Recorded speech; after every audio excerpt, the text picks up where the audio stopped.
This is a Fox 54 Sports Special presentation. Sports Extra, a look at the SEC 2023, sponsored by North Country Ford, CDJR. Now your hosts Mo Carter, Nick Kuzma, and Simon Williams. Hello, football fans, and welcome to a special edition of Fox 54 Sports Extra. We're taking a look at the SEC in 2023. Mo Carter, Nick Kuzma. That's my name. That is. It's been about a year, Mo. What's up, guys? Y'all ready for some college football? Absolutely. It's that really fun time of the year where we get everything rolling, high school football into college football season, and we're lucky to have 4 teams that we cover every single year. We talked about SEC Media Days, how it's been talking season for a while. I'm ready for actual football season. So let's enjoy this next 30 minutes and get rolling. What do you say? Absolutely. I'm with you on that. Let's hop on the train. So, Simon, let's show the people what's on tap. All right, on this special edition of Sports Extra, we'll preview the season in the SEC. We'll start with our in-state teams, Alabama and Auburn. New faces in key playing and staffing roles have created intrigue with both of these teams. Specifically at Auburn, it's the coaching overhaul that makes forecasting this team so difficult. We'll get into that later in the show. We'll look at the rest of the league, checking in with last year's division winners and pick our most anticipated games. All right, so let's kick off the show with a trip to T-Town, where the Alabama Crimson Tide are coming off an 11-2 season, which ended in a victory in New Orleans at the Sugar Bowl. Nick Kuzma shows us what's in store for the Tide's defense in 2023. Make the guy move! Make the guy move, then step at him! The Alabama defense will look quite different in 2023. In total, 5 players who started 7 or more games for Alabama last year are back with the team this year. But at SEC Media Days, Nick Saban did not seem overly concerned about that. Well, I think experience matters. I really do. But I also think that when you have young players who are hungry and have great energy and enthusiasm, that's helpful to the team chemistry as well. So we talked about how many are leaving. How about the newcomers? Well, Alabama added 3 defensive players in the transfer portal, 1 during the JUCO signing window. Plus, the team picked up 4 5-star recruits and 7 4-star recruits on defense in its 2022 signing class. We have a lot of young players this year, young secondary. I feel like Caleb Downs has stand out, Desmond Rich, Jaleel Hurley. Even the newcomers that we got, the transfers, those guys are standing out, learning the defense, and looking good for the coaches. Meanwhile, Kevin Steele has been hired as the new defensive coordinator. This is his 3rd stint in Tuscaloosa. And the funny thing is, he says he was shocked to get the offer. I did not see it coming. It was not something I expected. But obviously, when you get an opportunity to coach at the University of Alabama for the best coach that's ever done it, it's sometimes you look in the mirror and say, why me? Per usual, the Tide was near the top of the SEC in most statistical categories a year ago. Alabama allowed the 3rd least points a game in the conference, while also boasting the 4th best rush defense and the top pass defense. But one thing that could really use improvement on both sides of the ball is the amount of penalties committed, as the Tide as a team averaged the 9th most penalty yards per game across all of FBS last year. When you have something to correct, then you place an emphasis on it. And obviously we have officials at practice. We chart every official. There are repercussions for your actions, and just it stays in front of you. And in most cases in life, as you know, if you keep something that you need to correct in front of you continuously, most people learn and it gets corrected. Now Alabama has a QB race that will be settled during preseason camp. But this is the first time this happened during the Nick Saban era. You may remember A.J. McCarron against Philip Simms in 2011. Blake Sims versus Jacob Coker in 2014. Blake Barnett, well, that's the name I haven't talked about in a long time, against Jalen Hurts in 2016. Jalen Hurts against Tua Tagovailoa 2 years later, and so on. So in a nutshell, this battle isn't anything new for Coach Saban and his staff. Now, this year is a true 3-man battle between Jalen Milroe, Ty Simpson, and Tyler Buchner. Jalen Milroe, Ty Simpson, and Notre Dame transfer Tyler Buckner? Buckner. All right, that's what I've been told now. It's now Buckner. The nation got a glimpse of Milroe last season against Arkansas and Texas A&M as Bryce Young battled injury. Now, Buckner, he put up some decent numbers during his time at Notre Dame in his first 2 seasons. He's a former 5-star and number 4 quarterback in the class of 2022. He saw action in 4 games last season. When asked about the ongoing battle, here's what Coach Saban had to say. Look, you're going to ask me about the quarterbacks every day. Every day I'm going to tell you the same thing. You know, everybody's getting reps at the position. Somebody's got to take the bull by the horns. Somebody's got to separate themselves. When that happens, we'll tell you. Be glad to tell you. When we're going to take the cake out of the oven, we will tell you when it's the time. All right, but until then, there's really nothing to talk about. There's nothing to say. So there's not a whole lot of sense in asking about it because we want all the guys, when they're in there, you play the position like it's yours. Another epic soundbite from Coach Saban. So let's say that Coach Saban, he baked that cake. What do you have there, Mo? And, well, I'm going to get to that. Let's say he baked that cake. Did he send it over to Kroger? I decided to go ahead and use my good money to purchase it. So here's your piece of cake. Thank you. And here's your piece of cake. The cake has now been shared among the Fox 54 sports team. So, guys, with the gate being finally prepared, let's talk about this QB battle and who do you think is going to lead the way in T-Town? I might have to talk about how this tastes. Yeah, I think we need to do a taste test first, to be honest with you. Simon, you want to lead first, and I'll get all of myself. I'm going to start with my piece of cake here, Tyler Buckner. I think Tyler Buckner gets brought in with Tommy Reese as the offensive coordinator, the new hire there, for a reason. You don't tell your new OC hire, hey, pull over that starter you had at your previous job unless that guy has a real shot to win it.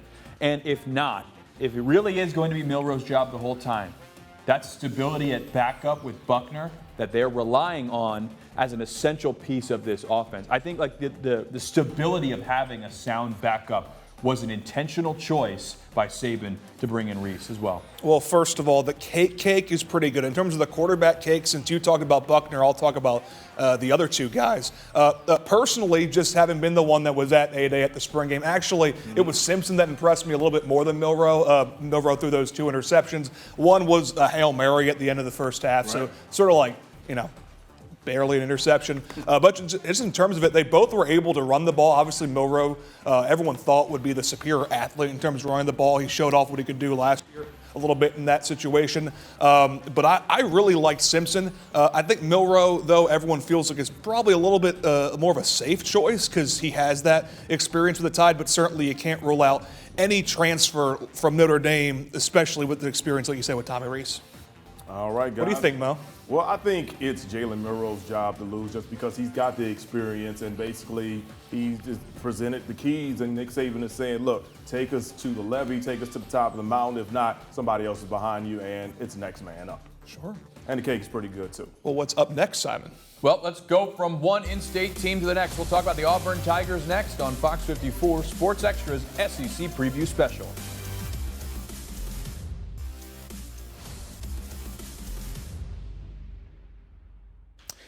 Welcome back. Now that we've enjoyed our cake, let's head to the loveliest village on the plains for the next few minutes. After a tumultuous couple of years with Brian Harsin at the helm, Hugh Freeze is the new man in charge of the Auburn Tigers. We've been welcomed, Jill and I and our 3 daughters and their husbands.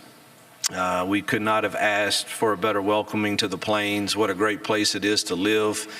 And we're excited about putting our roots down there and building this program back. Well, you can't tell a story of Hugh Freeze without also talking about the baggage that comes with him. In 2016, while the head coach at Ole Miss, NCAA investigations began looking into his recruiting practices, and then in 2017, Freeze was forced to resign as head coach of the Rebels due to a, quote, pattern of personal misconduct, which reportedly came after the university saw he called an escort service on his school-issued phone. But now, after being unceremoniously dumped by the conference, Freeze has worked his way back to the SEC. I don't believe in deserving something. I believe in earning something. And I do believe we fought to earn this. Now, despite his past off-the-field issues, Freeze is no doubt accomplished, and he has experience in turning programs around, which he'll have to do at Auburn. In 2011 at Arkansas State, Freeze turned a 4-win team into a Sun Belt champion. At Ole Miss, he brought the Rebels to the Peach and Sugar Bowls, and he put Liberty on the map, even landing the new FBS program in the AP Top 25 poll. But the question is, can he do that in Auburn and in the modern SEC? I would think it would be easier at Auburn, but yet the league probably has gotten better than it was when I took over at Ole Miss, and so I'm not sure that's an accurate feeling. Now, I was blessed at all of those spots to have quarterbacks that played really well. And, of course, the quarterback does a lot to carry a football team, no matter what level it is. But under Hugh Freeze's watch, Auburn will be a team that wins and loses as a team completely down on the Plains. But we've been wondering one question. What should we expect from this version of the Auburn Tigers? The 2023 version of the Auburn Tigers is still a mystery. Yes, Hugh Freeze does have a lot of success in the league as a former head coach at Ole Miss, but his current roster does not. The veterans on his team endured a 6-7 and 5-7 season under Brian Harsin. But a lot will still depend upon the players, especially the ones Coach Freeze has connected with since getting on campus. I think it's three simple things. The first thing is the foundation of our relationship is based off faith, and that's a unique thing that not a lot of people have, and I think that allows us to have confidence in who we are as people and also confidence in leading a program, and it's something that he stays strong with. He's an amazing person of faith, and I'm excited about that. The second thing is the opportunity to lead, and the third thing is the opportunity to play. So those three things have been amazing, and he's held true to that. We still don't know who Auburn's starting quarterback will be, but the Signal Caller will be protected by a huge offensive line, which is anchored by Brooks High School alumnus Cameron Stutz. The Killer native believes that being strong in the trenches will create success not only for his unit, but for the entire team. I guess we're just the best, man. I don't know, but I think it has to do with that just the mentality you have to play O-line. We don't get a lot of the recognition. We don't get a lot of the type of stuff like this. So whenever we do get the opportunity, that it's really fun. It's no secret that Auburn possesses one of the toughest schedules in the SEC this upcoming season. Along with the rugged SEC West schedule, Auburn will also face reigning national champ Georgia and Pac-12 foe Cal in a 3-week span. Because of that, Hugh Freeze shared with us why it will be important to take preseason camp day by day all the way to week 1 of the season. We've got to create an environment through fall camp that hopefully gives us as much information as we can have so that we don't get that shock at the reveal party of game 1 or game 2 or game 3 and we truly find out who's truly committed to winning today and doing things the right way. I think they sent out a tweet this morning that I said last night is about as simple as I can put it, is you have to behave as a champion before you can become one. We saw what Hugh Freeze says. Yes. We saw what the players said. Yes. What's the Fox 54 think about what Auburn can do this year? Don't know. I think it starts with Jarquez Hunter. Yeah. When you have as much question marks as they do with how their offensive team is going to look with new quarterbacks, rely on the run game. And Jarquez Hunter, as a returning upperclassman, figures to be target number 1. Well, the reason I joked, I don't know, is because, it feels like, Jarquez Hunter is a known commodity, one of the best running backs in the league for sure. But other than that, in this offense, question marks all over the place. It's not the first time that this was the case with Auburn. I remember watching you guys last year in the SEC Special before I moved here. Mm-hmm. It was a lot of the similar situation. And what I'm really interested in seeing is how many of these new players are going to make an impact with Hugh Freeze. 42 new guys at SEC Media Days. He said he didn't know all their names yet. Yeah, so we'll see. We'll see what happens. They could be a bowl-eligible team, but we'll see. They could be, and I also think that, a lot of people may sleep on them, and that's what will allow them to sneak up on some folks, and all of a sudden it could be the latter part of the season, and they may be in the running for the West. But that's why you play it day by day. All right, everyone, let's move on to the next portion of our show. Simon, what you got next? Georgia and Louisiana State, the reigning champs in their divisions, and picked to win it again. We'll check in with the Dogs and Tigers next on Fox 54 Sports Extra.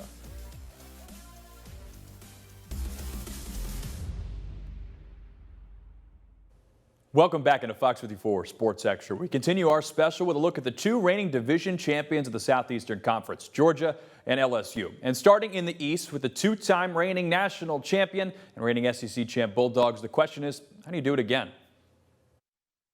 We look for two characteristics, people that love football and people that embrace a selfless role. Once you do that, they don't have complacency because they have the right hardwiring.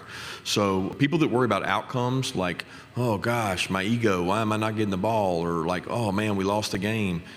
Complacency sets in on those people because when they hit a milestone, they don't know how to respond to it.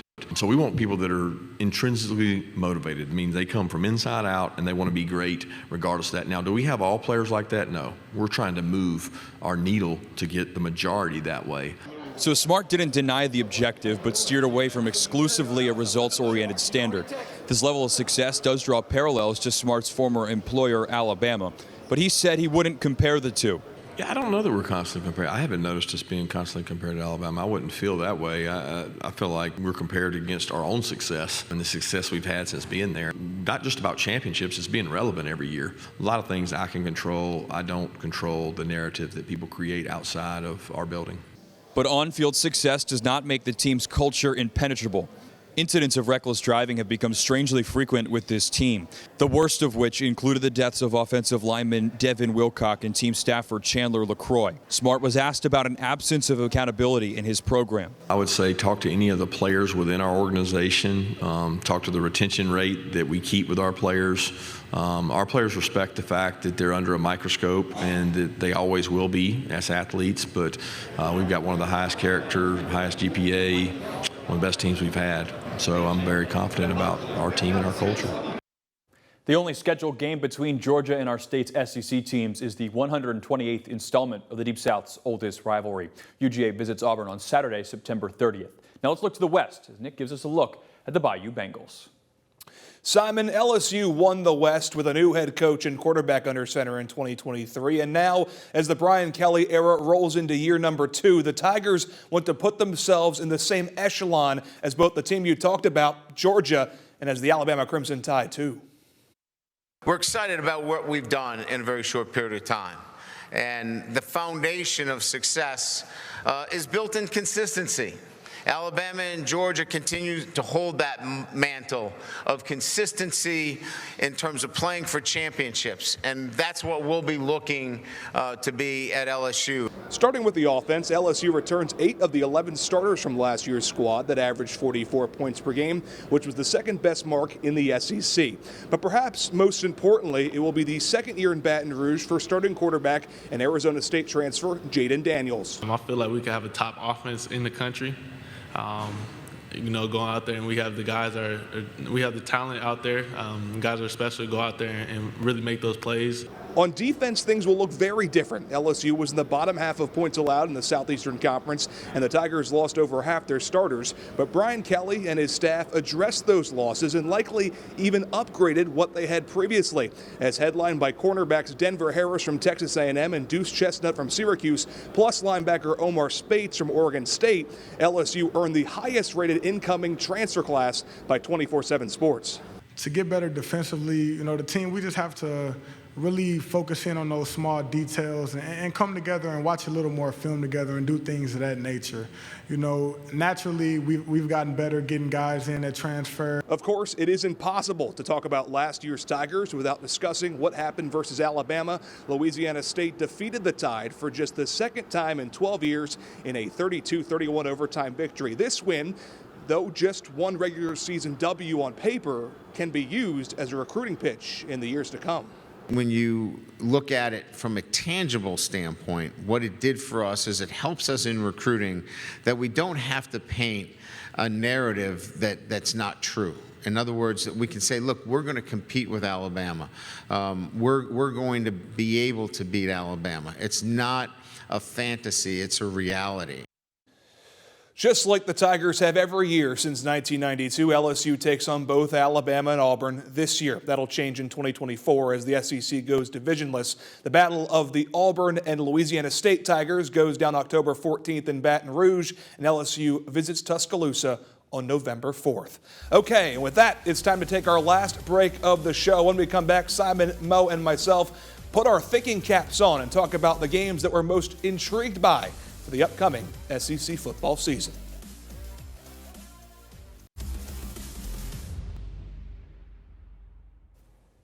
And welcome back, everyone. We've reached what will usually be our final segment, in which we love the segment, but we have to put the thinking caps on for the most intriguing games of 2023. So Fox, our best of the upcoming season, so best of the week.